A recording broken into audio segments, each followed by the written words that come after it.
ये कहानी एक गरीब लड़के की है जो दूसरी दुनिया में रीइंकार्नेट होकर अपनी दुनिया के सारे मैजिक स्पेल्स को सीख लेता है और बन जाता है सबसे ज्यादा माहिर जादूगर। तो कहानी की शुरुआत में हम लियाम हैमिल्टन नाम के एक लड़के को देखते हैं जो कि अपनी नींद से उठता है। उठते ही उसकी नज़र एक मेड के ऊपर पड़ती है और उसे अपने आसपास दिखता है कि इस समय वो एक पार्टी के अंदर है। जैसे ही लियाम शीशे की तरफ जाता है वो अपना शरीर देखकर बहुत ही ज्यादा हैरान हो जाता है क्योंकि इस समय वो एक 12 साल के बच्चे के शरीर के अंदर है। इसी समय यहाँ पर चार्ल्स हैमिल्टन नाम का एक शख्स आता है जो कि लियाम को डांटने लग जाता है। ये सारी चीजें देखकर लियाम को बहुत ज्यादा अजीब लगने लग जाता है। अगले दिन उठने के बाद वो बताता है कि इस समय वो लियाम हैमिल्टन नाम के एक बच्चे के शरीर के अंदर आ चुका है। अपनी पिछली जिंदगी में वो एक कॉर्पोरेट मजदूर था, लेकिन अब वो एक बहुत ही ज्यादा अमीर परिवार में लियाम हैमिल्टन नाम के इस बच्चे के शरीर के अंदर आ चुका है, जो कि इस परिवार का 5वां बेटा है। अब थोड़े समय बाद लियाम की मेड उसे उसके कपड़े पहनाती है और यहीं पर हमें यह भी जानने को मिलता है कि हैमिल्टन परिवार के पास बहुत सारी जमीन भी है और एक बहुत अच्छा मेंशन है। इसके बाद लियाम और घर का चौथा बेटा जिसका नाम ब्रूनो हैमिल्टन है, वो दोनों अपनी ट्यूटरिंग क्लासेस को अटेंड करते हैं, जहां पर उनका होम ट्यूटर उन्हें अभी मैजिक के बारे में पढ़ाने लगता ही है कि उसी समय लियाम बहुत ही ज्यादा एक्साइटेड हो जाता है और वो कहता है कि क्या इस वर्ल्ड में मैजिक एग्जिस्ट करता है। तभी ब्रूनो कहता है कि कर तो सकते हैं, लेकिन तुम इतने हैरान क्यों हो रहे हो? 1000 लोगों में से सिर्फ एक आदमी ही नॉर्मल मैजिक का इस्तेमाल कर सकता है। लेकिन ये चीज जानने के बावजूद भी लियाम अपना मैजिक चेक करने के लिए लाइब्रेरी के अंदर चले जाता है, जहां पर वो एक किताब के अंदर एक मंत्र को देखता है और एक बार में ही उस स्पेल को कर लेता है। जिसके बाद वो अपने फादर चार्ल्स हैमिल्टन से परमिशन लेता है कि वो किताबों को लाइब्रेरी से बाहर ले जा सके। जिसके बाद लियाम 24 घंटे मैजिक बुक्स को पढ़ने लग जाता है और काफी ज्यादा अलग अलग तरह के मैजिक्स को करने भी लग जाता है। जिसके बाद वो ब्रूनो को मैजिक करके दिखाता है और ब्रूनो भी हैरान हो जाता है। जिसके बाद वो भी मैजिक करने का ट्राई तो करता है, लेकिन वो मैजिक नहीं कर पाता। यहीं पर ब्रूनो उसे बताता है कि अगर वो मैजिक कर सकता है तो फिर वो इस घर से बाहर निकलकर कमा भी सकता है, और वो सिर्फ कमा ही नहीं सकता, बहुत ज्यादा अमीर भी हो सकता है। जिसके बाद अगले दिन जब लियाम लाइब्रेरी से एक मैजिक बुक लेकर जा रहा था, तभी उसके फादर लियाम के पास आ जाते हैं और वो उससे मैजिक शो करने के लिए कहते हैं। जिसके बाद लियाम अपने फादर को एक मैजिक करके दिखाता तो है, लेकिन उस मैजिक से उसके फादर इंप्रेस नहीं होते। जिसके बाद लियाम एक फायर मैजिक करके दिखाता है, जो कि एक हाई लेवल मैजिक है। इस चीज को देखकर उसके फादर बहुत ही ज्यादा खुश हो जाते हैं और वो लियाम से कहते हैं कि वो जितनी चाहे उतनी बुक्स पढ़ सकता है। और थोड़ी देर बाद जब लियाम अपने मैजिक की प्रैक्टिस करने बाहर निकला था, तभी उसे अपने सामने नीचे एक सफेद कोट में बैठा हुआ आदमी दिखता है और इसका नाम रेमोंड है। रेमोंड लियाम से पूछता है कि क्या वो मैजिक करने जा रहा है। जिसके बाद लियाम कहता है कि हाँ, मुझे मैजिक प्रैक्टिस करनी है, और वो रेमोंड को इग्नोर करके यहाँ से जाने ही लगता कि तभी रेमोंड कहता है, क्या तुम मैजिक को और ज्यादा अच्छे तरीके से करना सीखना चाहते हो? तभी लियाम कहता है कि तुम कहना क्या चाहते हो? जिसके बाद रेमोंड खड़ा हो जाता है और वो अपने हाथ के अंदर 5 अलग अलग तरीके के मैजिक करके दिखाता है लियाम को एक ही समय पर, और वो लियाम से कहता है कि अगर वो उससे मैजिक सीखेगा तो फिर वो भी ये कर सकता है। जिसके बाद लियाम रेमोंड की बात मान लेता है और वो मैजिक सीखने के लिए तैयार हो जाता है। जिसके बाद रेमोंड लियाम से 2 अलग अलग तरह के मैजिक करने के लिए कहता है पहले। जिसके बाद लियाम रेमोंड को 2 अलग तरह के मैजिक इकट्ठे करके दिखाता है। इस चीज को देखकर रेमोंड काफी ज्यादा हैरान हो जाता है और अब वो लियाम से 3 अलग तरह के मैजिक करने के लिए दिखाता है। जिसके बाद लियाम 3 अलग तरह के मैजिक इकट्ठे करने की कोशिश तो करता है और वो काफी हद तक वो कर भी लेता है, लेकिन उन मैजिक को वो शूट नहीं कर पाता। यहीं पर रेमोंड लियाम को शो करता है कि वो 13 तरह के अलग अलग मैजिक इकट्ठे शूट कर सकता है। यहीं पर वो लियाम को एक रिंग देता है और बताता है कि इस रिंग के अंदर बहुत सारे मैजिक स्पेल्स हैं, और वो लियाम को ये रिंग पहनने के लिए कहता है। जिसके बाद जैसे ही लियाम इस रिंग को पहनता है, उसके शरीर के अंदर बहुत सारे मैजिक स्पेल्स आ जाते हैं और वो एक अलग तरह का मैजिक भी कर पाता है। लेकिन जैसे ही लियाम अपने पीछे देखता है, उसे रेमोंड नहीं दिखता, और यहीं पर वो देखता है कि उसके पास में उसकी घर की मेड आ रही है जिसने एक मैजिक बुक पकड़ी हुई है। वो लियाम को ये मैजिक बुक देती है और बताती है कि उसके फादर ने ये मैजिक बुक उसे पढ़ने के लिए दी है। जैसे ही वो मेड वहां से चले जाती है, तभी हम देखते हैं कि रेमोंड भी वहां पर आ जाता है और वो लियाम से ये बुक को खोलने के लिए कहता है। जैसे ही लियाम इस बुक को खोलता है, वो इस बुक के अंदर लिखे हुए मैजिक करने के लिए कहता है। जिसके बाद लियाम इस बुक का मैजिक करता है और वो एक फायर स्पिरिट को समन कर लेता है, जो कि बिल्कुल चारमेंडर जैसा दिख रहा है। ये स्पिरिट जैसे ही समन होती है, वो लियाम की रिंग के अंदर चली जाती है और रेमोंड बताता है कि अगली बार उसे जब अपनी स्पिरिट समन करनी होगी, तब उसे कोई फालतू के स्पेल को याद करने की जरूरत नहीं होगी, उसे बस इन स्पिरिट्स को अपनी रिंग से समन करना होगा। जिसके बाद लियाम अपनी बाकी की स्पिरिट्स को भी अपने रिंग के अंदर एब्जॉर्ब कर लेता है। लेकिन अगले ही पल जैसे लियाम अपने आगे देखता है, उसे रेमंड वहां पर दिखता ही नहीं और रेमंड इस समय एक मैसेज छोड़कर गया है। लियाम हैमिल्टन, मुझे आशा है कि हम दोनों दोबारा कभी मिलेंगे और मैं चाहता हूं कि हम जब दोबारा मिले तो फिर तुम बहुत ताकतवर बन चुके हो। ये मैसेज देखकर लियाम समझ जाता है कि रेमंड उसे इतनी जल्दी तो अब दोबारा नहीं मिलने वाला। कुछ समय के बाद हम देखते हैं कि लियाम कुछ पेड़ों को काटता है और अपने स्पिरिट्स का यूज करते हुए उन पेड़ों से चारकोल बना लेता है। यहीं पर ब्रूनो लियाम के पास आता है और वो उसे उसका चारकोल देखकर बताता है कि ये काफी अच्छी क्वालिटी का है और वो इस चारकोल को बेचकर बहुत सारे पैसे कमा सकता है। यहीं पर ब्रूनो देखता है कि लियाम ने कुछ मैजिक क्रिस्टल भी बनाए हैं और वो उन्हें देखकर कहता है कि ये तो बहुत अच्छी क्वालिटी के हैं। इन मैजिक क्रिस्टल को तो वो बहुत ज्यादा अच्छे दाम में बेच सकता है, जिसे सुनकर लियाम को काफी अच्छा लगता है और अगले दिन वो इन सारे के सारे मैजिक क्रिस्टल और कोल को बेच देता है, जिसके बाद उसे काफी सारे पैसे मिल जाते हैं और लियाम अब लालची होते हुए कहता है कि वो अब बहुत सारे पैसे कमाएगा। जिसके बाद अगले दिन हम देखते हैं कि लियाम ने एक आइटम बॉक्स बना लिया है जो कि बिल्कुल डोरेमोन की पॉकेट की तरह काम करता है। इसमें जितना मर्जी उतना सामान डाल सकते हैं। वो आइटम बॉक्स के अंदर बहुत सारा अलग अलग तरह का सामान डाल देता है जिसे उसने बेचना है। यहीं पर वो एक मैजिक करता है और अपने क्लोन को समन कर लेता है और वो अपने क्लोन को अपना सारा सामान बेचने के लिए रवाना कर देता है, क्योंकि वो अपने घर वालों को ये शो नहीं करना चाहता कि उसने बिजनेस करना शुरू कर दिया है। जब शाम होती है और लियाम का क्लोन वापस आता है, हम देखते हैं कि लियाम के पास बहुत सारे पैसे आ चुके हैं और लियाम बहुत ही ज्यादा खुश हो जाता है क्योंकि उसके मन में तो सिर्फ एक ही चीज चल रही है, पैसा ही पैसा होगा। इसके बाद हम लियाम को अपने ही क्लोन के साथ मैजिक ट्रेनिंग करते हुए देखते हैं।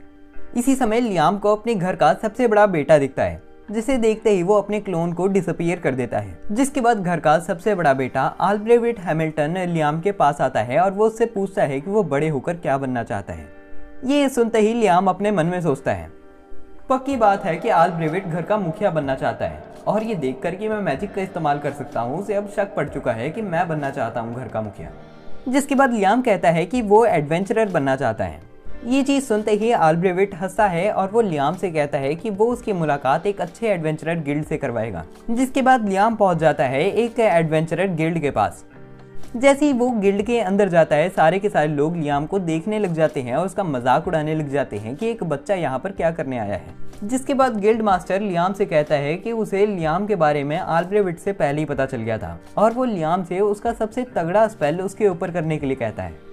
जिसके बाद लियाम अपना सबसे तगड़ा मैजिक तो नहीं करता, लेकिन वो एक नॉर्मल सा मैजिक करता है जिसे देखकर सारी गिल्ड के लोग बहुत ज्यादा हैरान हो जाते हैं। जिसके बाद गिल्ड मास्टर लियाम को बताते हैं कि उसके एडवेंचरर रैंक बी रैंक है और उसे कुछ ही समय में अपना खुद का लाइसेंस भी मिल जाएगा। जिसके बाद जैसे ही लियाम गिल्ड से बाहर आता है, उसके पास आसुना नाम की एक लड़की आती है जो लियाम से कहती है कि वो उसके साथ एक पार्टी बनाना चाहती है। अपने सामने एक सुंदर लड़की को देखकर लियाम ज्यादा सोचता नहीं और एक पार्टी फॉर्म कर लेता है। जिसके बाद आसुना और लियाम हंटिंग करने के लिए जंगल में जाते हैं, जहाँ पर उन्हें एक जंगली वुल्फ दिखता है। वुल्फ देखते ही आसुना लड़ने के लिए तैयार हो जाती है, लेकिन तभी वो ऐसे बहुत सारे वुल्फ के साथ घिर जाते हैं जिनके साथ लड़ना उनके लिए काफी ज्यादा मुश्किल होने वाला था। इसी वजह से लियाम एक मैजिक का इस्तेमाल करते हुए कुछ पोकेमॉन समन करता है। जो पोकेमॉन इन सारे वुल्फ के मुंह के अंदर घुस के फूल जाते हैं और ये वुल्फ हिल नहीं पाते। जिस मौके का फायदा उठाते हुए आसुना इन सारे वुल्फ के ऊपर हमला करके इन्हें हरा देती है। और जब वो इन वुल्फ की बॉडीज को लेकर जाते हैं गिल्ड तक, तब सारे के सारे एडवेंचरर आसुना और लियाम की पावर को देखकर हैरान हो जाते हैं। और गिल्ड मास्टर आसुना और लियाम से कहता है कि अब जब तुम इतने ज्यादा ताकतवर हो, मैं तुम्हें एक मिशन देना चाहता हूँ।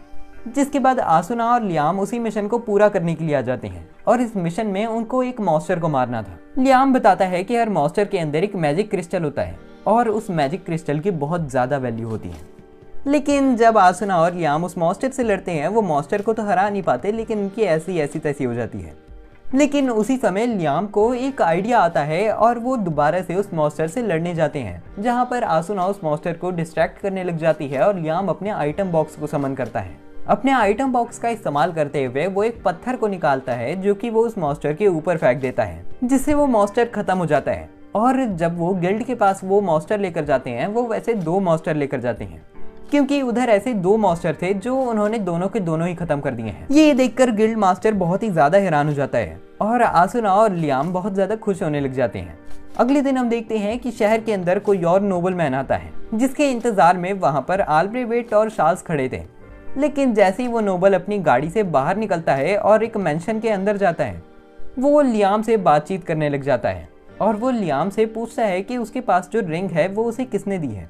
जिसके बाद लियाम बताता है कि उसे ये रिंग अपने मास्टर से मिली है, जिन्होंने उसे मैजिक करना सिखाया है। यहीं पर ये नोबल, जिसका नाम स्टैनली है, बताता है कि उस आदमी का नाम रेमॉन्ड है और वो बहुत ही ज़्यादा हंसने लग जाता है कि रेमॉन्ड ने लियाम को मैजिक सिखाया है। और वो लियाम से कहता है कि वो उसके बॉडीगार्ड के ऊपर जितना खतरनाक हमला कर सकता है उतना खतरनाक हमला करे। जिसके बाद स्टैनली का गार्ड एक बैरियर बना लेता है और लियाम उसके ऊपर एक मैजिक अटैक करता है।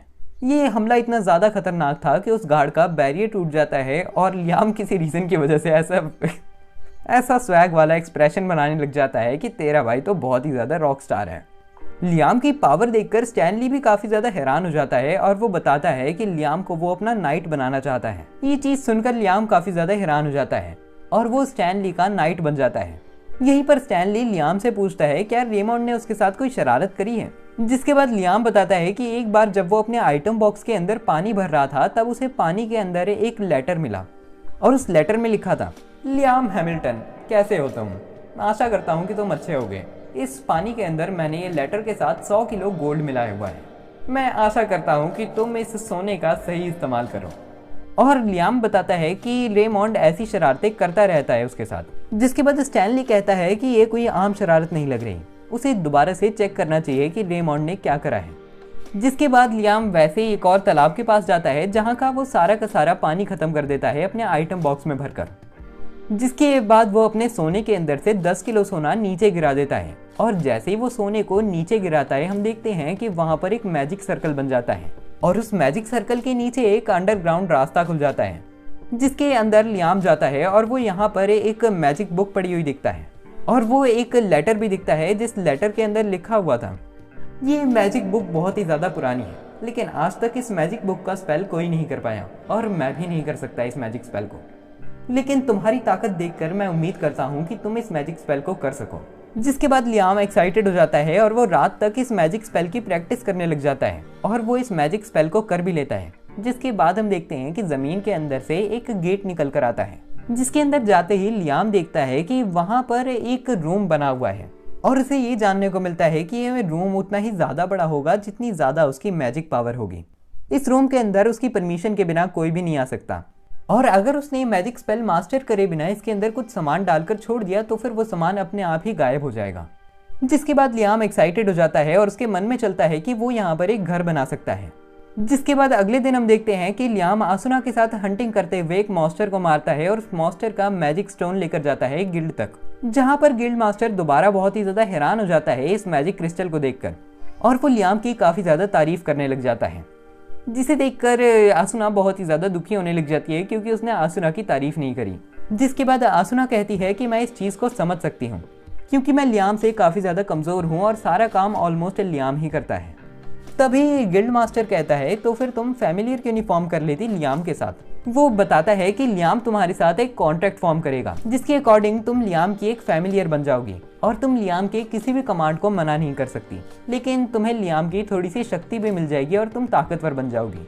ये चीज़ सुनते ही कि आसुना ताकतवर बन सकती है, वो लियाम से कहती है कि उसे कॉन्ट्रैक्ट फॉर्म करना है। तभी लियाम कहता है कि अगर तुम मेरे साथ कॉन्ट्रैक्ट फॉर्म कर लोगी तो फिर मैं तुम्हारे साथ कुछ भी कर सकता हूँ। तभी आसुना कहती है कि इसके बावजूद भी मैं तुम्हारे साथ कॉन्ट्रैक्ट फॉर्म करना चाहती हूँ और मुझे फ़र्क नहीं पड़ता कि तुम मेरे साथ क्या करो, चाहे तो हम दोनों मीठी मीठी रातें भी बिता सकते हैं। ये चीज़ सुनते ही लियाम बहुत ही ज़्यादा शर्माने लग जाता है और वो ना चाहते हुए भी आसुना के साथ एक कॉन्ट्रैक्ट फॉर्म करने के लिए मान जाता है। जिसके बाद कॉन्ट्रैक्ट फॉर्म करने के लिए आसुना लियाम के हाथ पे चुम्मा देने लग जाती है। जिसके बाद कॉन्ट्रैक्ट फॉर्म हो जाता है और आसुना लियाम की फैमिलियर बन जाती है। फैमिलियर बनते ही आसुना वहाँ से गायब हो जाती है और वो लियाम के पीछे आकर बताती है कि उसे एक यूनिक स्किल मिल चुकी है जिसके साथ वो बहुत ही ज़्यादा तेज़ी से इधर उधर हिल सकती है। ये चीज़ सुनते ही कि आसुना को एक यूनिक स्किल मिल चुकी है, सारे के सारे एडवेंचरर बहुत ही ज़्यादा हैरान हो जाते हैं। यहीं पर आसुना लियाम से कहती है कि वो ये चाहती है कि वो उसकी दोस्त के साथ भी कॉन्ट्रैक्ट फॉर्म करे। जिसके बाद आसुना लियाम को अपनी दोस्त जोडी के घर पर ले जाती है और वो जोडी की मुलाकात लियाम के साथ करवाती है। ज़्यादा क्वेश्चन करे बिना जोडी भी कॉन्ट्रैक्ट फॉर्म करने के लिए मान जाती है। जिसके बाद गिल्ड में आकर वो जोडी के साथ कॉन्ट्रैक्ट फॉर्म करता है और कॉन्ट्रैक्ट फॉर्म करने के बाद जोडी काफ़ी ज़्यादा ताकतवर और जवान बन जाती है। अब कुछ दिनों के बाद हम स्टैनली का मेंशन देखते हैं जहां पर लियाम इस समय स्टैनली से बात कर रहा है और स्टैनली लियाम को बताता है कि उनकी नेशन की प्रिंसेस जिनका नाम स्कारलेट है वो लियाम से मिलना चाहती हैं और वो ये भी चाहती हैं कि लियाम उसे अपने फैमिलियर दिखाए। लेकिन लियाम इस ऑफर को मना कर देता है और वो कहता है कि उसके फैमिलियर कोई खिलौने नहीं है। जिसके बाद लियाम यहाँ से चले जाता है और उसके जाते ही हम देखते हैं कि यहाँ पर मेड की यूनिफॉर्म में प्रिंसेस स्कारलेट थी जो कहती है कि लियाम तो सच में काफ़ी ज़्यादा इंटरेस्टिंग आदमी है, लेकिन क्या वो मेरे सामने भी इतना ही इंटरेस्टिंग रह पाएगा। लेकिन इसके बावजूद भी अगले दिन लियाम को प्रिंसेस स्कारलेट के पास जाना ही पड़ता है। प्रिंसेस की कैसल के अंदर पहुंचने के बाद वो लियाम को काफ़ी ज़्यादा अप्रिशिएट करती हैं क्योंकि वो काफ़ी ज़्यादा ताकतवर है और उसने बहुत सारे मॉन्स्टर्स को भी मारा है अभी तक। बातचीत करते हुए वो लियाम से कहती है कि वो उसे अपने फैमिलियर शो करे क्योंकि लियाम अपने फैमिलियर्स को कहीं पर भी कैसे भी कभी भी समन कर सकता है। तभी लियाम कहता है कि उसके फैमिलियर कोई खिलौने नहीं है जो वो उनको कहीं पर भी किसी को भी दिखाने लग जाए। ये चीज़ सुनकर प्रिंसेस स्कारलेट हंसने लग जाती हैं और वो कहती हैं कि मैं तुम्हें एक बैरन का टाइटल देती हूँ। जैसे ही लियाम को नवाब का टाइटल मिलता है वो बहुत ही ज़्यादा चौंक उठता है। यहीं पर प्रिंसेस स्कारलेट लियाम को एक मैजिक बुक देती है एज अ गिफ्ट, जिससे लियाम काफ़ी ज़्यादा खुश हो जाता है। इसके बाद शाम के समय हम लियाम को मैजिक प्रैक्टिस करते हुए देखते हैं जहाँ पर लियाम के पास उसका भाई ब्रूनो आता है। ब्रूनो लियाम से कहने लग जाता है कि तुम तो कमाल के इंसान हो यार, तुम्हें सुनकर अजीब लगेगा लेकिन तुम्हारी पोजीशन अब तुम्हारे पापा से भी ज़्यादा हो चुकी है क्योंकि तुमने अपने परिवार में सच में कुछ करा है और अगर तुम ऐसे ही करते रहोगे तो फिर तुम बहुत ज़्यादा हाई स्टेटस के बन जाओगे।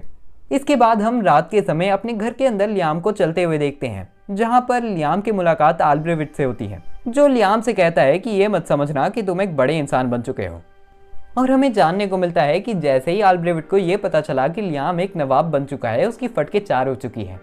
इसके बाद अगले दिन हम शाम के समय एडवेंचरर गिल्ड का सीन देखते हैं जहाँ पर सारे लोग इस समय गिल्ड मास्टर से लड़ रहे हैं। ये सारी चीज़ें सुनकर लियाम और उसके दोनों गुलाम वहाँ पर आ जाते हैं जो कि आसुना और जोडी है। वो सब पूछते हैं कि यहाँ पर चल क्या रहा है। तभी गिल्ड के लोग बताते हैं कि आल्ब्रेविट ने एक 150 साल पुरानी सील जो कि उसके ग्रैंडफादर ने एक ड्रैगन को सील करने के लिए लगाई थी उसे खोल दिया है और वो 1000 सोल्जर्स को भी ले गया उस ड्रैगन को मारने के लिए। लेकिन ड्रैगन तो वो क्या ही मारता, सारे के सारे सोल्जर्स घायल हो चुके हैं। ये चीज़ सुनते ही लियाम चिंता में आ जाता है और वो बाहर चले जाता है आल्ब्रेविट की ऐसी तैसी करने। जब वो ड्रैगन वाली जगह पर पहुंचता है वो देखता है कि सारे लोग बहुत ही ज़्यादा बुरी तरह घायल हो चुके हैं। इन सारे सोल्जर्स के अंदर लियाम देखता है कि आल्ब्रेविट की भी बहुत ज़्यादा गंदी हालत हो चुकी है जो लियाम से कहता है, लियाम ऐसा कैसे हो सकता है, मैं सिर्फ उस ड्रैगन को मारना चाहता था। और आल्ब्रेविट अभी अपनी बातों को कंटिन्यू करता है कि उसी समय गिल्ड मास्टर वहां पर आकर आल्ब्रेविट की गुद्दी पे एक डंडा मारकर उसे बेहोश कर देता है और वो बताता है कि ड्रैगन की सील आज ही खुली है, इस वजह से वो उसे दोबारा सील कर सकते हैं 7 दिनों के अंदर। ड्रैगन तो अभी हिल भी नहीं सकता, दरअसल उसके बच्चों ने ये सारी तबाही मचाई है। जिसके बाद लियाम, आसुना और जोडी चले जाते हैं ड्रैगन के बच्चों को मारने के लिए। ड्रैगन के बच्चे आसुना के ऊपर हमला करते हैं और आसुना सारे के सारे हमलों को डॉज कर लेती है। लेकिन जब वो देखती है कि एक ड्रैगन के हमले से एक पूरा पेड़ तबाह हो जाता है, उसकी फटके 4 हो जाती है। इसी समय लियाम एक गेट बनाकर उन सारे ड्रैगन्स को उस गेट के अंदर डाल देता है जो कि उसके 3 डायमेंशनल रूम से कनेक्टेड है। रात के समय हम देखते हैं कि सारे के सारे मैजिशियंस मिलकर मैजिक का इस्तेमाल करते हुए ड्रैगन को सील करने लग जाते हैं। इसी समय आसुना और जोडी जो कि लियाम के गुलाम है वो लियाम से पूछते हैं कि उसने ऐसा क्या कर दिया कि वो सारे के सारे ड्रैगन्स वहां से गायब हो गए। जिसके बाद लियाम बताता है कि उसने उन सारे ड्रैगन्स को अपनी 3 डायमेंशनल स्पेस के अंदर डाल दिया है। तभी जोडी पूछती है कि ऐसे तो वो दोबारा उनके पास आ जाएंगे हमला करने। तभी लियाम बताता है कि उसने अभी उस मैजिक को अच्छे से मास्टर नहीं करा है, इस वजह से उस रूम के अंदर जो भी डाला जाएगा वो गायब होकर कहीं और चले जाएगा। जिसे सुनकर आसुना काफी ज्यादा खुश हो जाती है कि लियाम कितना ज्यादा ताकतवर है। इसी समय वो ड्रैगन लियाम से कहता है, मेरा नाम राडॉन है और मैं एक ड्रैगन गॉड हूँ। मैं तुम्हें देखकर हैरान हो गया। तुम्हारे जैसा छोटा इंसान इतना ज्यादा ताकतवर कैसे हो सकता है? मैं देख सकता हूँ कि तुम्हारी आत्मा तुम्हारे शरीर के साथ नहीं मिलती। मैं सिर्फ एक चीज चाहता हूँ कि तुम मुझे अपने शरीर के अंदर ले लो और तुम अपनी दिलचस्प जिंदगी में जो मर्जी वो करो, मैं उसे देखना चाहता हूँ। जिसके बाद लियाम ड्रैगन गॉड राडॉन को अपने शरीर के अंदर आने की परमिशन दे देता है। जिसके बाद राडॉन एनर्जी की फॉर्म लेकर लियाम के शरीर के अंदर चले जाता है और लियाम देखता है कि उसके हाथ के ऊपर एक मार्क बन चुका है। यहीं पर उसे काफी ज्यादा ताकतवर महसूस होता है और वो कुछ स्पेल्स को करने लग जाता है जो कि इस बार बहुत ज्यादा तेज निकले हैं और बहुत ताकतवर भी हैं। लेकिन उसी समय लियाम देखता है कि वहां पर मौजूद सारे के सारे मैजिशियंस की बहुत ज्यादा बुरी हालत हो चुकी है इतनी ज्यादा मैजिक एनर्जी की वजह से। दरअसल लियाम के शरीर के अंदर राडॉन की पावर्स जा चुकी हैं। ये चीज जानकर कि मैजिक पावर से इन सारे लोगों को दिक्कत हो रही है, वो अपने मैजिक पावर को सप्रेस कर लेता है, जिससे सारे के सारे लोग ठीक हो जाते हैं। यहीं पर लियाम गिल्ड मास्टर को बताता है कि राडॉन मर चुका है और वो गिल्ड मास्टर को लगभग 40 किलो सोना दे देता है सारे के सारे लॉसेस को रिकवर करने के लिए। जो गिरते हुए तो ऐसा लग रहा था कि वो 40-50 किलो होगा, लेकिन जब वो गिर जाता है उसके बाद ऐसा लगता है कि किसी ने टट्टी कर दी है। यहीं पर गिल्ड मास्टर लियाम का बहुत ज्यादा शुक्रिया अदा करता है और हैमिल्टन परिवार के घर में हम देखते हैं कि चार्ल्स हैमिल्टन हमारे नवाब लियाम हैमिल्टन का बहुत ज्यादा शुक्रिया अदा करता है और वो माफी भी मांगता है आल्ब्रेविट के बिहाफ पर। रात के समय लियाम आल्ब्रेविट से बातचीत करने के लिए उसके कमरे के बाहर जाता है। वो अंदर जाता ही कि उसे पहले ही आवाजें आने लग जाती है कि आल्ब्रेविट बहुत ही ज्यादा गुस्से में है इस समय। सिर्फ इतना ही नहीं, वो रोते हुए कहता है कि लियाम मेरे से इतना ज्यादा आगे कैसे निकल गया। जिसके बाद अगले दिन लियाम जैसे ही उठता है उसे महसूस होता है कि ड्रैगन राडॉन की पावर्स के साथ उसके अंदर बहुत सारे स्पेल्स भी आ चुके हैं। ये सारे वो स्पेल्स हैं जो कि राडॉन कर सकता है। इसके बाद लियाम बाहर निकलता है और वो एक स्पेल करता है जिससे वो राडॉन के बच्चों को समन कर लेता है। इसी समय यहाँ पर प्रिंसेस स्कारलेट आती है, जो कि इस चीज को देखकर बहुत ज्यादा हैरान हो जाती है कि लियाम ने इतना ज्यादा खतरनाक मैजिक स्पेल करा तो करा कैसे। वो लियाम से पूछने लग जाती है कि उसने ड्रैगन गॉड राडॉन को कैसे हराया। जिसके बाद लियाम सारी की सारी कहानी समझाता है प्रिंसेस स्कारलेट को और वो सच बताते हुए ये भी बता देता है कि उसके अंदर राडॉन की पावर्स हैं इस समय।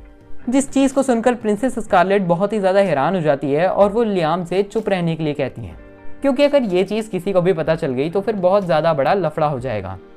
और अगले दिन हम देखते हैं कि लियाम के घर पे बहुत सारे पैसे भेजे जाते हैं प्रिंसेस स्कारलेट के द्वारा, ताकि वो चुप रह सके और अपनी कहानी किसी को ना बताए। सारी की सारी मेट्स तो लियाम पे फिदा होने लग जाती हैं, क्योंकि ये पहली बार है कि उनके घर पे इतना सारा पैसा इकट्ठा आया हो। जिसके बाद हम स्टैनली के मेंशन में लियाम को देखते हैं, जहां पर स्टैनली को पता चल चुका है कि लियाम ने राडॉन की पावर्स को एब्जॉर्ब कर लिया है और वो लियाम से ही राडॉन की पावर्स को शो करने के लिए कहता है। अब लियाम जितना मर्जी छुपाने की कोशिश करता है, एंड में वो बकी देता है। जिसके बाद लियाम एक ऐसा मैजिक करके दिखाता है जो कि किसी भी ह्यूमन को करना नहीं आता, क्योंकि वो सिर्फ राडॉन ही कर सकता है। यहीं पर स्टैनली काफी ज्यादा हैरान हो जाता है और वो एक कहानी सुनाते हुए बताता है, लगभग हजारों साल पहले 3 ड्रैगन्स की एक बहुत ज्यादा खतरनाक युद्ध हुई थी, जिसमें 2 ड्रैगन्स मर गए थे और एक ही बच पाया था। उससे ड्रैगन ने एक प्रिंसेस के साथ संबंध बनाया और उसके साथ शादी कर ली, जिसके बाद वो दोनों एक हो गए। ये कहानी सुनकर लियाम सोचने लग जाता है कि वो दोनों एक हो तो हो कैसे गए। यहीं पर स्टैनली लियाम से पूछता है कि तुम्हें क्या लगता है कि वो दोनों एक कैसे बन गए। तभी लियाम कहता है कि मेरे ख्याल से उन दोनों ने सेक्स करा होगा।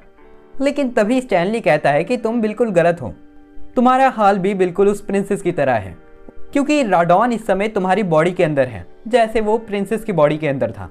यहीं पर हम लियाम को शहर के अंदर चलते हुए देखते हैं, जहां पर आसुना और जोडी उसके पास आते हैं और वो उसे एक कोने में ले जाते हैं।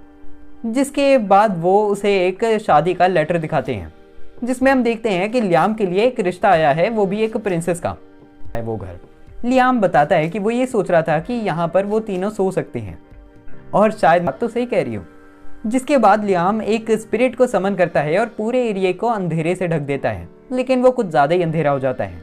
जिसके बाद वो सस्ते चारमेंडर का इस्तेमाल करते हुए फर्नेस को जला लेता है और वहां पर थोड़ी सी लाइट हो जाती है। यहीं पर वो अपनी डार्कनेस वाली स्पिरिट को एवॉल्व कर देता है उसके साथ कॉन्ट्रैक्ट फॉर्म करके, और वो अपने डार्कनेस वाले पोकेमॉन का इस्तेमाल करते हुए कमरे के अंधेरे को आधा कर देता है। जिसके बाद लियाम बाहर आ जाता है और आसुना और जोडी दोबारा गिल्ड चले जाते हैं। लियाम के शरीर के अंदर से राडॉन उससे कहता है, जिस जगह पर तुम्हें समय है, मैं चाहता हूँ कि तुम यहाँ पर मेरी एक मदद करो। मैंने इस जगह को सील करा हुआ है और मैं कुछ पिक्सीज को बचाता हूँ, इसीलिए मैं चाहता हूँ कि तुम इस सील तोड़कर उन रेना। यहीं पर वो बची हुई पिक्सीज को भी एल्फ में कन्वर्ट कर देता है, और देखते हुए मुझे ऐसा लग रहा है कि मैं सस्ता पोकेमॉन देख रहा हूँ। यहीं पर लियाम रेना को इन सारी की सारी पिक्सीज का लीडर बना देता है। इसी समय राडॉन उसके अंदर से बोलता है, तुम्हें पता है यहाँ पर एक बहुत ही ज्यादा अच्छा फल है, इस फल को खाकर तुम्हें पता चलेगा कि वो इतना अच्छा क्यों है। जिसके बाद लियाम इधर उधर टहलकर उस फल को ढूंढने लग जाता है और उसे पेड़ों को किसी और जगह पर टेलीपोर्ट कर देता है, क्योंकि उसे राडॉन से ये चीज पता चली थी कि यहाँ पर उसने एक और जगह को सील करा हुआ है और ये जगह पूरी तरह सेफ है, तो फिर वो इन सारी की सारी एल्फ को यहाँ पर रख सकता है। जिसके बाद लियाम मैजिक का इस्तेमाल सारी की सारी एल्फ बहुत ही ज़्यादा खुश हो जाती हैं क्योंकि ये जगह बहुत ही ज़्यादा हरी भरी और बहुत बढ़िया है रहने के लिए। यहीं पर लियाम कुछ राडॉन के बच्चों को समन करता है और उन्हें कुछ मैजिक क्रिस्टल भी देता है। लियाम सारी एल्फ्स को बताता है कि वो अभी काम गोलाक के ऊपर एक मैजिक करता है और उसका डुप्लीकेट समन कर लेता है। जिसके बाद वो प्रिंसेस स्कारलेट, गोलाक और अपने आप को वहाँ से टेलीपोर्ट करके उस जगह पर पहुँच जाता है छोरा है। और वो बताती है कि इस जगह का असली नाम पैराडाइज है। वो बताती है कि जो प्रिंसेस राडॉन के साथ मिली थी वो उनकी पहली पूर्वज थी और उन्होंने ही जामिल कंट्री को बनाया था, जो कि कहता है मैं तुम्हें एक जगह दिखाना चाहता हूँ जो शायद इस लड़की को बहुत पसंद है। जिसके बाद लियाम और स्कारलेट उस जगह पर जाते हैं जो कि जंगल में छुपा हुआ एक अंडरग्राउंड बेस है। वो उस अंडरग्राउंड बेस के अंदर जैसे ही जाते हैं उन्हें राडॉन जैसा ही एक ड्रैगन का स्टैचू दिखता है जो कि लियाम और स्कारलेट को देखते ही बहुत ज़्यादा गुस्से में आ जाता है और लड़ने की पोजीशन में आ जाता है। लेकिन वो लियाम और स्कारलेट के ऊपर हमला करता है कि उससे पहले राडॉन बताता है अगर तुम इस स्टैचू के सिर पे बने हुए एक अक्षर को जिसके बाद लियाम टेलीपोर्टेशन मैजिक का इस्तेमाल करता है और इस स्टैचू के ऊपर आके होली लांस से हमला करके इस और बाहर निकलते ही उसे अपने गांव से धुआं निकलता हुआ दिखता है बहुत ज़्यादा। और जैसे ही लियाम वहां पर पहुंचता है ड्रीना वहां पर आकर लियाम को बताती है कि कुछ वुल्फमैन ने उनके ऊपर हमला कर दिया है, जो को समन कर लेता है। जिन्हें देखते ही वुल्फमैन की लीडर की फटके चार हो जाती है। यहीं पर वो सारे वुल्फमैन देखते हैं कि सारी की सारी एल्फ्स जिनकी राडॉन रक्षा कर रहा था वो भी यहाँ पर रह रही हैं। और जैसे ही लियाम प्रपोज करता है उनको यहाँ पर रहने के लिए तो फतेह हैरान हो जाता है। और इस भेड़िया मानुष का नाम क्रिस है। जिसके बाद लियाम सारे के सारे वुल्फमैन के साथ कॉन्ट्रैक्ट फॉर्म कर लेता है और उन्हें अपना फैमिलियर बना के उनसे मजदूरी करवाने लग जाता है। और सारे लोग गुलामों की तरह काफी तेरे जैसा बच्चा हमारा क्या ही बिगाड़ लेगा। तभी लियाम सारे के सारे किस्तादौर के सोल्जर्स के ऊपर हमला करके उनको ढेर कर देता है। जिसके बाद लियाम कहता है कि अगर वो यहाँ पर अपनी पूरी कंट्री भी लेकर आ जाएंगे हमला करने के लिए तो फिर भी वो हारने ही वाले हैं। अब जैसे ही लियाम टेलीपोर्टेशन मैजिक का इस्तेमाल करते हुए विलेज वापस आता है, रीना उसे बताती है कि कुछ पिक्सीज यहाँ पर और आ गई हैं जो कि चाहती हैं कि वो भी यहाँ पर रहें। लियाम भी उन सारी पिक्सीज को यहाँ पर रहने के लिए परमिशन तो दे देता है, लेकिन वो सोच में पड़ जाता है कि वो उनके नाम क्या रखेगा। जिसके बाद लियाम उन सारी पिक्सीज के साथ कॉन्ट्रैक्ट फॉर्म करके उन्हें एल्फ बनाते हुए उनके अजीब अजीब नाम रखने लग जाता है, जैसे केला, सेब, पपीता। अब गाँव बनने का प्रोसेस भी उसके मजदूरों से बहुत ज़्यादा आराम से चल रहा है। राडॉन का स्टैचू भी काफ़ी ज़्यादा आराम से चिल मार रहा है। लेकिन लियाम इस समय बहुत ज़्यादा टेंशन में है क्योंकि उसे पता चल गया है कि किस्तादौर के सोल्जर्स यहाँ पर आए थे। स्कारलेट बताती है कि उसकी कंट्री बिल्कुल किस्तादौर और जामिल कंट्री के पास में है, जिस वजह से किस्तादौर और जामिल के लोग उसके ऊपर हमला करके ये ज़मीन हथियाने की कोशिश करेंगे। इसी वजह से उन्हें ये शो करना पड़ेगा कि अगर उन्होंने इस कंट्री के साथ पंगा लेने की कोशिश करी तो फिर उनकी ऐसी तैसी हो जाएगी। अगले दिन हम देखते हैं कि एल्बर्ट नाम का एक आदमी यहाँ पर आता है जो कि जामिल कंट्री का रिप्रेजेंटेटिव है, और वो लियाम से कहता है कि वो ये चाहता है कि प्रिंसेस स्कारलेट लियाम के साथ शादी करे। ये चीज़ सुनते ही लियाम स्कारलेट के साथ टेलीपैथी करता है और उससे पूछता है, स्कारलेट मुझे एक चीज़ बताओ, क्या तुम इस डिसीजन के साथ सहमत हो? जिसके बाद प्रिंसेस स्कारलेट कहती है, मुझे इस चीज़ में कोई खराबी नहीं दिख रही, लेकिन मैं तुम्हें कहती हूँ कि तुम आधे साल तक का समय मांगो शादी के लिए। जिसके बाद लियाम इस प्रपोजल को एक्सेप्ट तो कर लेता है, लेकिन वो कहता है कि उसे 1 साल का समय चाहिए प्रिंसेस स्कारलेट से शादी करने के लिए। एल्बर्ट इस चीज़ को मान लेता है और वो अपने गार्ड्स के साथ यहाँ से चले जाता है। थोड़ी देर के बाद हम देखते हैं कि जब प्रिंसेस स्कारलेट अपने मेंशन जा चुकी थी तब लियाम उसके मेंशन आता है, जहाँ पर स्कारलेट लियाम का वेलकम करती है और वो अब चाय पीने के लिए घर के अंदर जाने लगते हैं। वो मेंशन के अंदर कदम रखते ही कि तभी लियाम कहता है कि मुझे इस मेंशन के अंदर से काफ़ी अजीब तरह की मैजिकल एनर्जी महसूस हो रही है। जैसे ही वो अंदर जाते हैं उन्हें राडॉन के बच्चे का एक स्टैचू दिखता है और राडॉन लियाम से कहता है, ये देखकर यादें ताजा हो रही है। ये स्टैचू मैंने ही बनाया था। दरअसल ये एक स्टैचू नहीं बल्कि बैटल आर्मर है। तुम इसे प्रिंसेस स्कारलेट के ऊपर पहनवा सकते हो। स्कारलेट बताती है कि ये स्टैचू यहाँ पर 200-300 सालों से है, लेकिन उन्हें ये नहीं पता कि इस स्टैचू का यूज है तो है क्या। जिसके बाद लियाम आगे बढ़ता है और स्टैचू के ऊपर एक मैजिक करता है, जिससे वो स्टैचू स्कारलेट के ऊपर चढ़ जाता है और स्कारलेट भी होली मैजिक कर पाती है। लेकिन ये स्टैचू स्कारलेट को बहुत ही ज्यादा बुरी तरह थका देता है। जिसके बाद ये स्टैचू निकल कर अपनी नॉर्मल फॉर्म में आ जाता है। यहीं पर राडॉन कहता है, मुझे पता था कि ये लड़की इस स्टैचू का अच्छे से इस्तेमाल नहीं कर पाएगी। तुम ऐसी लड़की के लिए छोटा स्टैचू बना सकते हो। जिसके बाद राडॉन बैटल आर्मर बनाने की रेसिपी बताता है और लियाम स्कारलेट से कुछ मिथ्रिल, जो कि एक तरह का धातु या मैं कहूँ मेटल है, वो अरेंज करने के लिए कहता है स्कारलेट से। मिथ्रिल की अरेंजमेंट होने के बाद लियाम अपने स्पिरिट्स का इस्तेमाल करते हुए एक छोटा स्टैचू बनाता है जो कि एक बैटल आर्मर है। बाहर आने के बाद लियाम उस बैटल आर्मर को पहनने के लिए कहता है स्कारलेट से, और जैसे ही स्कारलेट उस बैटल आर्मर को पहनती है, इस बार उसे बहुत ज़्यादा थकावट नहीं होती और वो इस समय होली मैजिक का भी ज़्यादा अच्छे से इस्तेमाल कर पाती है। तभी राडॉन लियाम को बताता है कि जो उस जगह पर तुमने स्टैचू के साथ लड़ाई करी थी वो भी एक बैटल आर्मर है। जिसके बाद लियाम और स्कारलेट उस स्टैचू के पास जाते हैं और लियाम उसके ऊपर थोड़ा सा खून गिराता है, जिससे एक कॉन्ट्रैक्ट फॉर्म हो जाता है और वो स्टैचू एक बैटल आर्मर बनने के बाद लियाम के शरीर के ऊपर चढ़ जाता है। जिसके बाद लियाम को बहुत ज़्यादा एनर्जी महसूस होती है और वो बहुत सारे मैजिक कर पाता है, लेकिन वो उस आर्मर को थोड़ी सी देर ही इस्तेमाल करने के बाद बहुत ज़्यादा बुरी तरह थक जाता है और उसका सारा मैजिक खत्म हो जाता है। और राडॉन लियाम को बताता है बहुत शानदार। क्या तुम्हें पता है कि तुम ऐसे तीसरे इंसान हो जो कि इस आर्मर को पहनने के बाद पहली बार में मर नहीं गया। अगर तुम इस आर्मर को अच्छे से मास्टर कर लो तो फिर तुम इस पूरी दुनिया के ऊपर राज कर सकते हो। इसके बाद जब लियाम दोबारा अपने विलेज आता है, वो देखता है कि सारे मजदूर अच्छे से काम कर रहे हैं। इसी समय उसकी एक गुलाम आती है जिसका नाम रेना है और वो लियाम को बताती है कि उनके विलेज के पास कुछ हाई ओर्क आ चुके हैं जो कि बहुत ज़्यादा खतरनाक है और विलेज को हानि भी पहुंचा सकते हैं। ये चीज़ सुनकर लियाम काफ़ी ज़्यादा चिंता में आ जाता है और वो हाई ओर्क को मारने के लिए चले जाता है। और वो देखता है कि जिस जगह पर हाई ओर्क रहते हैं वहाँ पर बहुत सारा आयरन भी है। इसी समय हम देखते हैं कि यहाँ पर सारे हाई ओर्क और उनका लीडर आ जाता है। लियाम हाई ओर्क से कहता है, मैं चाहता हूँ कि आप सब लोग हमारे विलेज में आकर रहें। इस समय उधर सारे के सारे वुल्फ मैन और पिक्सीज भी रह रहे हैं, लेकिन तभी इस मोटी बुद्धि को कुछ समझ नहीं आता और वो लियाम के ऊपर हमला करना शुरू कर देता है। जिन सारे हमलों से लियाम बचने लग जाता है, लेकिन तभी वो एक गड्ढे में आकर फंस जाता है। अब ये मोटी बुद्धि जो कि हाई ओर्क का लीडर है बहुत ज़्यादा गुस्से में आ जाता है और लियाम के ऊपर हमला करने ही लगता कि उसी समय सारे के सारे हाई ओर्क चमचे बहुत ही ज़्यादा डरे हुए हैं। और जैसे ही हाई ओर्क का लीडर लियाम के ऊपर हमला करता है, वो देखता है कि लियाम को कुछ भी नहीं हुआ क्योंकि उसने आर्मर पहन लिया था। यहीं पर वो हाई ओर्क बहुत ही ज़्यादा गुस्से में आ जाता है और वो लियाम से कहता है कि इस बार तो वो उसे ख़त्म कर ही देगा। लेकिन तभी वो देखता है कि उसके सारे के सारे चमचे बहुत ही ज़्यादा डरे हुए हैं। जिसके बाद लियाम बताता है कि वो अपने चमचों के ऊपर हमला करने वाला था जब वो लियाम के ऊपर हमला कर रहा था। वो हाई ओर्क का लीडर जब लियाम के ऊपर हमला करने वाला था तब लियाम अपने बहुत सारे क्लोन्स बनाता है और उन सारे के सारे हाई ओर्क को बचा लेता है। ये चीज़ देखकर हाई ओर्क के लीडर को लियाम के ऊपर ट्रस्ट हो जाता है और लियाम हाई ओर्क के लीडर और सारे के सारे हाई ओर्क को बताता है कि उनके विलेज के अंदर अलग अलग तरह के लोग रहते हैं और उन्होंने एक नई कंट्री बनानी है उधर। जिसके बाद हाई ओर्क कहता है कि वो उनकी कंट्री में आकर रह तो लेगा, लेकिन उसे पहले ये देखना है कि उनकी कंट्री है कैसी। जिसके बाद लियाम सारे के सारे ओर्क को गांव के अंदर ले आता है जहां पर सारे के सारे ओर्क बहुत ही ज्यादा हैरान हो जाते हैं क्योंकि इधर बहुत सारे लोग रहते हैं जो कि उनके दोस्त थे। यहीं पर क्रिस हाई ओर्क के लीडर को देखती है और उसके ऊपर लात मार के उसे नीचे गिरा देती है और वो कहती है कि तुम इतने ज्यादा कमजोर कैसे हो गए। वो लियाम को बताती है कि जंगल में वो दोनों अक्सर लड़ा करते थे और वो दोनों काफी अच्छे दोस्त भी थे। तभी लियाम क्रिस और हाई ओर्क को समझाता है कि हाई ओर्क असल में कमजोर नहीं हुआ, बल्कि क्रिस ताकतवर हो चुकी है क्योंकि उसने कॉन्ट्रैक्ट फॉर्म करा था लियाम के साथ और अब वो उसकी गुलाम बन चुकी है।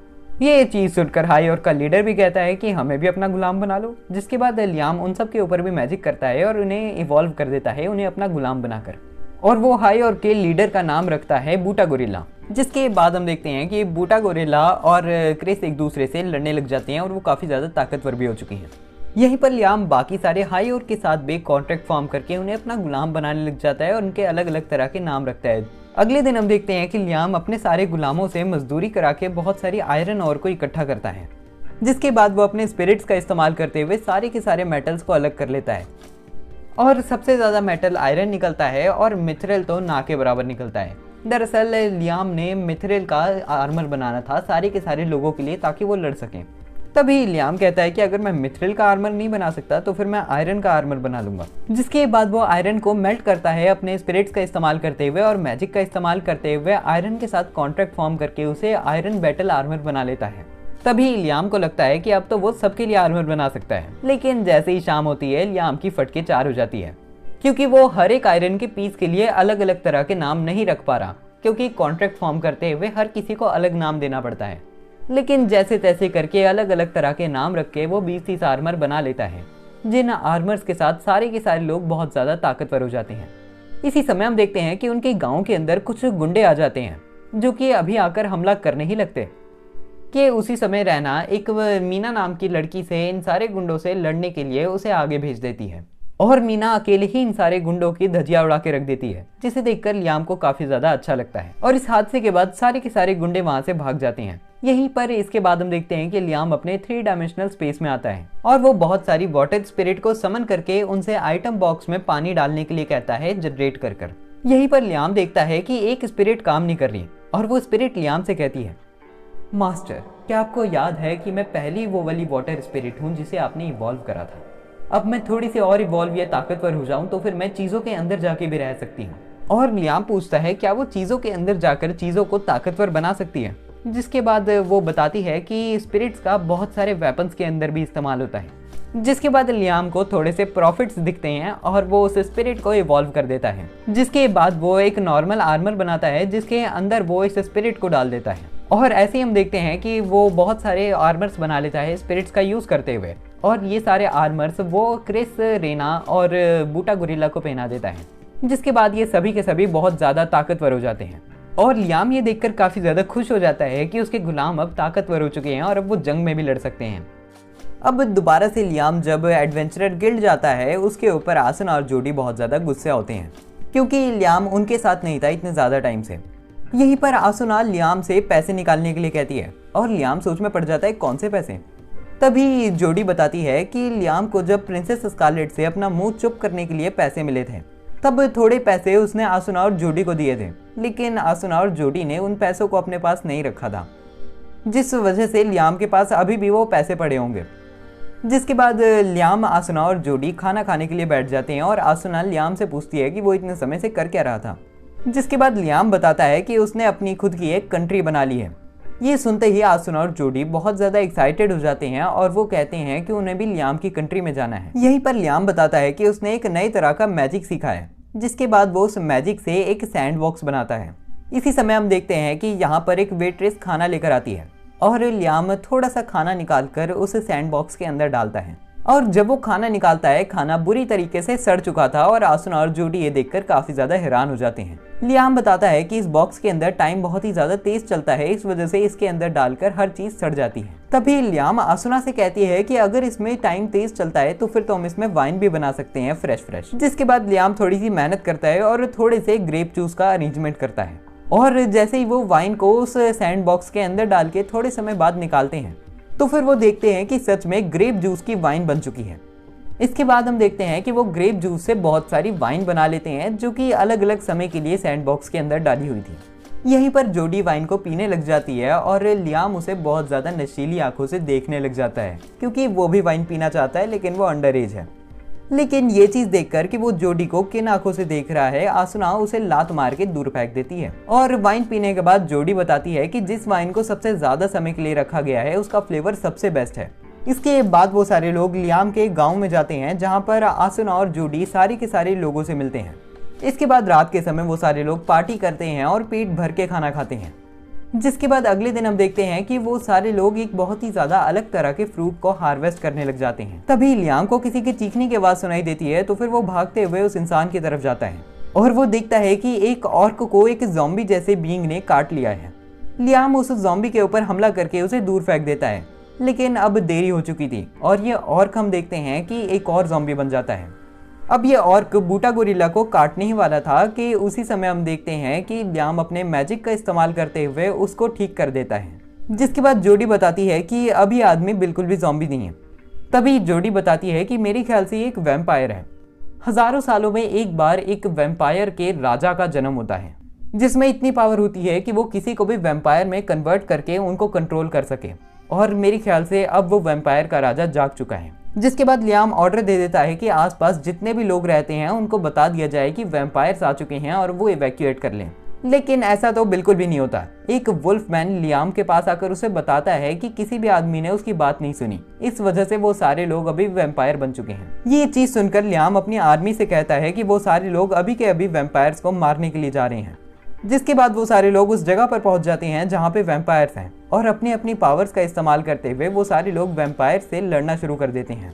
इसी समय हम देखते हैं कि यहाँ पर वैम्पायर किंग भी आ जाता है, और वैम्पायर किंग को देखते ही उसके पास लियाम आता है, जो कि टेलीपोर्ट करके उसे एक जंगल एरिया में ले आता है। जहाँ पर आकर वो वैम्पायर कहता है, आखिर तुमने मेरे साथ ये क्या करा? तभी लियाम कहता है कि चलो अब असली गेम को शुरू करते हैं। और यहीं पर वैम्पायर भी लड़ने के लिए तैयार हो जाता है। लियाम उसके ऊपर अलग अलग तरह के मैजिक्स का इस्तेमाल करता है। वैम्पायर भी टेलीपोर्ट करके लियाम के पीछे आकर उसके ऊपर हमला करने ही लगता कि तभी लियाम भी टेलीपोर्टेशन मैजिक का इस्तेमाल कर लेता है। होली मैजिक का इस्तेमाल करते हुए वो उस वैम्पायर के ऊपर बहुत सारे स्पीयर्स फेंक देता है, लेकिन इतने सारे हमलों के बावजूद भी उस वैम्पायर को कुछ नहीं होता। और वो बताता है, मैं ना ही जिंदा हूँ और ना ही मैं मुर्दा, इसीलिए किसी भी हालत पर तुम मुझे नहीं मार सकते।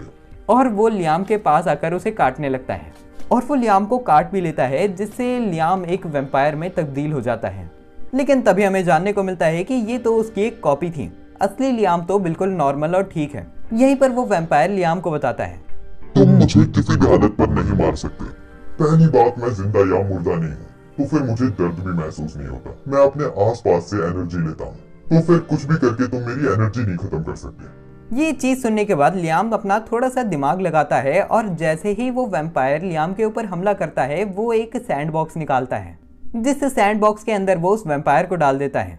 और वो वैम्पायर कहने लग जाता है, ये क्या है? मुझे इस डब्बे से बाहर निकाल बच्चे, मेरे साथ क्या कर रहा है तू? जिसके बाद लियाम बताता है कि एक सैंडबॉक्स के अंदर हवा, पानी, जल, एनर्जी कुछ भी नहीं होता और ना ही इसके अंदर कोई जिंदा चीज फिट होती है और ना ही मुर्दा। और इसके अंदर टाइम तेज चलता है, तो फिर ऐसे ही अगर चलता रहा तो फिर ये वैम्पायर अपने आप मर जाएगा। जैसे ही रात होती है, लियाम देखता है कि ये वैम्पायर ऑलमोस्ट खत्म हो चुका है और वो खुश होने लग जाता है कि उसने इतने ज्यादा खतरनाक दुश्मन को हरा लिया। इसके बाद हम उस एरिया को देखते हैं जहां पर लियाम की आर्मी है और वो सारे वैम्पायर्स भी है जो दोबारा इंसान बन चुके हैं, या शायद इंसान नहीं तो वो जीव बन चुके हैं जो वो पहले थे। यहीं पर इधर लियाम आता है और लियाम के आते ही आसुना और जोडी काफी ज्यादा खुश हो जाते हैं। लेकिन वो एक चीज लियाम को बताते हैं कि यहाँ पर मौजूद सारे के सारे लोग बहुत ही ज्यादा कमजोर हो चुके हैं उस वैम्पायर के मरते ही, क्योंकि इन सभी लोगों को वैम्पायर से एनर्जी मिल रही थी और अभी भी ये थोड़े थोड़े वैम्पायर हैं। आसुना एक आदमी का कीमती दांत उखाड़ देती है और बताती है कि इन लोगों के दांत भी बहुत ज्यादा कमजोर हो चुके हैं। यहीं पर वो सारे लोग दोबारा वैम्पायर बनना शुरू ही होते हैं कि उसी समय लियाम अपने मैजिक का इस्तेमाल करते हुए सबको नॉर्मल करना शुरू कर देता है। जितने लोगों के ऊपर मैजिक करा था वो तो ठीक हो जाते हैं, लेकिन जिनके ऊपर मैजिक नहीं हो पाया वो दोबारा वैम्पायर बनने लग जाते हैं। ये चीज सुनकर लियाम राडॉन वाला बैटल आर्मर पहन लेता है और उसे पहनने के बाद वो अपने मैजिक का इस्तेमाल करते हुए अपने आसपास के सारे एरिया में अपना मैजिक फैला देता है और सारे लोगों को हील कर देता है। जिस चीज को करते ही लियाम की ऐसी तैसी हो जाती है और वो बेहोश होकर नीचे गिर जाता है। जब वो अपनी आंखें खोलता है, उसे अपने सामने आसुना और जोडी दिखते हैं जो बताते हैं कि सारे के सारे लोग नॉर्मल हो चुके हैं। यहीं पर इधर वो वाले वैम्पायर आते हैं जिन्हें वैम्पायर किंग कंट्रोल कर रहा था और वो उनका शुक्रिया अदा करते हैं वैम्पायर किंग से उनकी रक्षा करने के लिए। लेकिन वो बंदा कहता है कि उन्होंने जितनी ज़्यादा प्रॉब्लम्स क्रिएट करी है उसके लिए वो पूरी तरह रिस्पॉन्सिबल है और वो अपनी जान देने के लिए भी तैयार है। लेकिन तभी लियाम कहता है कि वो तो बस ये चाहता है कि वो सारे लोग भी उसके गाँव में आकर रहना शुरू करें और वो उन वैम्पायर के ऊपर एक मैजिक कर देता है जिससे वो नोबल वैम्पायर बन जाते हैं और नोबल वैम्पायर दिन में भी जिंदा रह सकते हैं। यहीं दूसरी तरफ लियाम सैंडबॉक्स के पास आता है जहां पर वो देखता है कि वैम्पायर पूरी तरह खत्म हो चुका है अब, और वो अपने सैंडबॉक्स को वापस अपने अंदर ले लेता है। जिसके बाद अगले दिन लियाम अपनी स्लाइम्स को पूरा का पूरा विलेज दिखाता है और लियाम बताता है कि उसका विलेज इतना बड़ा हो चुका है कि अब वो शहर बनना शुरू हो गया है। इसके बाद रात के समय हम देखते हैं कि लियाम अपनी मैजिक ट्रेनिंग करके अपनी मैजिक कैपेसिटी को बहुत ज़्यादा बढ़ा लेता है। इसके बाद अगले दिन हम देखते हैं कि प्रिंसेस स्कारलेट लियाम से कहती है कि उन्हें अपनी पावर को शो करना पड़ेगा किस्तदोर और जामिल को। स्कारलेट बताती है कि अपना रुतबा और पावर शो करने के लिए एक चीज़ सबसे ज़्यादा इंपॉर्टेंट है, वो एक कंट्री की करेंसी होती है, यानी एक कंट्री कितने ज़्यादा बढ़िया क्वालिटी के कॉइन्स या फिर करेंसी को प्रोड्यूस करती है। स्कारलेट लियाम को वो वाला स्टैचू दिखाता है जो लियाम ने मिथ्रेल से बनाया था और वो बताती है कि ये स्टैचू इतना ज़्यादा परफेक्टली बना हुआ है कि ऐसे स्टैचू को दोबारा बनाना इम्पॉसिबल है। लेकिन जो इस काम को कर सकता है वो सिर्फ लियाम कर सकता है, वो भी अपने मैजिक का इस्तेमाल करके। यहीं पर स्कारलेट जामिल के सिल्वर कॉइन्स दिखाती है और बताती है कि ये वर्ल्ड के बेस्ट कॉइन्स हैं। अगर लियाम इससे थोड़ी अच्छी क्वालिटी के कॉइन्स को प्रोड्यूस कर सके बहुत ज़्यादा क्वांटिटी में, तो फिर वो शो कर सकते हैं कि उनकी कंट्री बहुत पावरफुल है। जिसके बाद लियाम कहता है कि ये तो चुटकियों का खेल है और वो अपनी स्पिरिट्स को समन करके बहुत सारे कॉइन्स बना लेता है सिल्वर के, जो कि जामिल के कॉइन्स से बहुत ज़्यादा अच्छे होते हैं। यहीं पर स्कारलेट लियाम से ये सिल्वर कॉइन्स भी बनाने के लिए कहती है और जब लियाम सिल्वर कॉइन्स बनाता है तब तो स्कारलेट की फट जाती है, क्योंकि ये कॉइन्स में बहुत ज़्यादा कम कॉपर का इस्तेमाल हुआ है और बहुत ही ज़्यादा अच्छी क्वालिटी है। जिसके बाद आसुना और जोडी अगले दिन लियाम के इन कॉइन्स को इधर उधर फैलाना शुरू कर देते हैं, जिससे लोगों को पता चल जाता है कि लियाम की कंट्री कितनी ज़्यादा बढ़िया है। इसके बाद हम देखते हैं कि लियाम की कंट्री में ब्रूनो आता है, जो कि लियाम के साथ एक मीटिंग अरेंज करता है और वो लियाम से परमिशन मांगता है उसकी कंट्री के साथ ट्रेड करने के लिए, जिसकी लियाम परमिशन दे देता है आराम से। जिसके बाद ब्रूनो यहाँ से चले जाता है ट्रेड की परमिशन लेकर। यहीं पर स्कारलेट बताती है कि दूसरे परिवार में शादी करने की वजह से ब्रूनो की रिस्पॉन्सिबिलिटीज बढ़ चुकी है और वो बहुत ज़्यादा मैच्योर भी हो चुका है। इसके बाद हम लियाम को देखते हैं, जो कि अपने 3 डायमेंशनल स्पेस के अंदर है। यहीं पर हम देखते हैं कि लियाम के अंदर से राडॉन निकल कर आती है, जो कि एक लड़के के फॉर्म में है, और अब हमें जानने को मिलता है कि राडॉन असल में एक लड़की है। मुझे पूरे टाइम ऐसा लग रहा था कि राडॉन एक बूढ़ा आदमी होगा, लेकिन ये तो एक जवान लड़की निकली। लियाम भी इस चीज़ को देखकर काफ़ी ज़्यादा हैरान था कि राडॉन एक लड़की है। जो भी है, राडॉन लियाम को बताती है कि वो अपने शरीर की मैजिक एनर्जी को सिर्फ स्पेल्स के अलावा भी इस्तेमाल कर सकता है, और वो मैजिक एनर्जी का इस्तेमाल करके किसी स्पेल के बिना इधर उधर कूद के दिखाती है। लेकिन जब लियाम ये करने की कोशिश करता है तो फिर वो कूद तो जाता है, लेकिन वो नीचे ढंग से लैंड नहीं कर पाता और उसके पैरों पर भी चोट लग जाती है। जिसके बाद राडॉन लियाम के शरीर पर काफ़ी सारे बबल्स बना देती है और वो इन सारे बबल्स में equal amount of magical energy डालने के लिए कहती है, लेकिन लियाम ये ढंग से नहीं कर पाता, जिस वजह से उसके बैलून्स फटना शुरू हो जाते हैं और राडॉन बार बार इन गुब्बारों को बनाने लग जाती है और लियाम प्रैक्टिस करने लग जाता है। थोड़े समय की प्रैक्टिस के बाद हम देखते हैं कि लियाम ने अपने मैजिक के ऊपर पूरी तरीके से कंट्रोल पा लिया है। जिसके बाद अगले दिन हम देखते हैं कि लियाम ने अपनी मैजिक पावर का इस्तेमाल करते हुए एक बहुत बड़ा बीच बना लिया है। ये बीच देखते ही आसुना और स्कारलेट बहुत ज़्यादा खुश हो जाते हैं और उनका यहाँ पर खेलने का मन करने लग जाता है। जिसके बाद सभी लोग स्विम सूट पहनकर यहाँ पर खेलने आ जाते हैं और सारे लोगों का स्विम सूट देखकर लियाम बहुत ही ज़्यादा शर्माने लग जाता है। जिसके बाद वो सारे लोग काफ़ी ज़्यादा एंजॉय करते हैं। यहीं पर रात के समय जब लियाम इधर उधर टहल रहा था, उसे काफ़ी ज़्यादा अजीब सी मैजिकल एनर्जी महसूस होती है और लियाम उसकी तरफ जाने लग जाता है। वो एक जगह पर जाकर ज़मीन को खोदने लग जाता है और उसे एक मैजिक क्रिस्टल मिलता है। ये क्रिस्टल देखकर लियाम को अच्छा तो लगता है, लेकिन उसे समझ नहीं आता कि ये मैजिक क्रिस्टल ज़मीन के अंदर क्या कर रहा है। जिसके बाद राडॉन समझाती है कि दरअसल ज़मीन के अंदर मैजिक क्रिस्टल्स बन जाते हैं जब कोई ज़मीन के ऊपर ज़्यादा मैजिक का इस्तेमाल करता है, और वो बताती है कि इनसे मोटा पैसा भी बनाया जा सकता है। जिसके बाद अगले दिन लियाम ब्रूनो को ट्रेडिंग के लिए बुलाता है। वो ब्रूनो को ज़मीन के अंदर दफन हुए मैजिक क्रिस्टल दिखाता है और वो बताता है कि ऐसे मैजिक क्रिस्टल हर जगह पर हैं, और वो कहता है कि उसने ये ब्रूनो को बेचकर कुछ पैसे बनाने हैं। जिसके बाद ब्रूनो कहता है कि वो इन मैजिक क्रिस्टल्स को ज़रूर बेच सकता है। ब्रूनो बताता है कि मैजिक क्रिस्टल का टेक्निकली कोई इस्तेमाल नहीं है, लेकिन वो अच्छे दिखते हैं, इस वजह से उनकी वैल्यू डायमंड जैसी होती है। और वो मैजिक क्रिस्टल को देखकर बताता है कि ये मैजिक क्रिस्टल जवान है, इस वजह से इसका कम दाम मिलेगा थोड़ा सा। और वो बताता है कि एक मैजिक क्रिस्टल जितना ज़्यादा पुराना होता है उसकी उतनी ज़्यादा वैल्यू होती है। ये चीज़ जानने के बाद लियाम सैंड बॉक्स को समन करता है और वो उसके अंदर मैजिक क्रिस्टल डाल देता है। लगभग 3 हफ्तों के बाद वो देखते हैं कि मैजिक क्रिस्टल का साइज बहुत ज़्यादा छोटा हो चुका है और वो बहुत ही ज़्यादा रेयर बन चुका है। ब्रूनो इस मैजिक क्रिस्टल को एक डब्बे के अंदर डाल देता है और ये काफ़ी ज़्यादा अच्छा लगने लग जाता है। जिसके बाद अगले दिन रेना और 2 और एल्फ्स किस्तादोर के राजा के पास जाती हैं और वो उन्हें एक क्रिस्टल देती हैं लियाम की तरफ से। जिस क्रिस्टल को देखते ही वहाँ पर मौजूद सारे के सारे लोग बहुत ही ज़्यादा हैरान हो जाते हैं। लियाम और ब्रूनो काफ़ी ज़्यादा अच्छी डील बना लेते हैं इन सारे मैजिक क्रिस्टल को बेचने के लिए। और इस समय हम देखते हैं कि लियाम का किंगडम बहुत ही ज़्यादा बड़ा हो चुका है और काफ़ी ज़्यादा मॉडर्न और डेवलप्ड भी हो चुका है। आसुना और जोडी के साथ भी लियाम की काफ़ी ज़्यादा अच्छी बनी हुई है और अल्ब्रेविट लियाम को लेकर काफ़ी ज़्यादा चिढ़ा हुआ है। यहाँ पर शहर में सारे लोग लियाम को बहुत ही ज़्यादा पसंद करते हैं और राडॉन टाइम टू टाइम लियाम को मैजिक ट्रेनिंग देती रहती है। हम एक आखिरी बार लियाम को राडॉन के साथ मैजिक ट्रेनिंग करते हुए देखते हैं, जिसके साथ ये एनीमे ख़त्म हो जाता है। और यार, मेरी दोस्त का एक चैनल है एनीजियोट करके, जिस पे 10,000 के आसपास सब्सक्राइबर है। मैं बताना चाहता हूँ कि एनीजियोट भाई बहुत ही ज़्यादा एपिक वीडियोस बनाते हैं एंड मुझे भी देखकर मज़ा आ जाता है। तो मैं रिकमेंड करूँगा कि आप उनके चैनल पे जाके उनकी वीडियो को ज़रूर देखना। मैंने उनके चैनल की लेटेस्ट वीडियो का लिंक कॉमेंट और डिस्क्रिप्शन में दिया है, तो फिर जाके ज़रूर विजिट करना।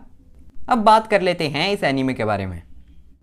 इस एनीमे का नाम I am a noble on the brink of ruin so I might as well try mastering magic है। इतना ज़्यादा लंबा नाम रखना मुझे लगता है कि एक अच्छा डिसीजन नहीं था, क्योंकि इस तरह के नाम को याद रखना बहुत ज़्यादा मुश्किल है। जो भी है, ज़रा सी बात कर लेते हैं इस एनीमे के बारे में और इसे एक रिव्यू देते हैं, जिसके बाद मैं ऑब्वियसली लाइक्स और सब्सक्राइबर्स की भीख मांगने वाला हूँ। अब एनीमे देख लिया है तो फिर एक जजमेंट बना के रेटिंग तो दे ही सकते हो। मैं चाहता हूँ कि आप 10 में से इस एनीमे को पहले अपनी रेटिंग दे दो, जिसके बाद मैं अपना रिव्यू देने वाला हूँ।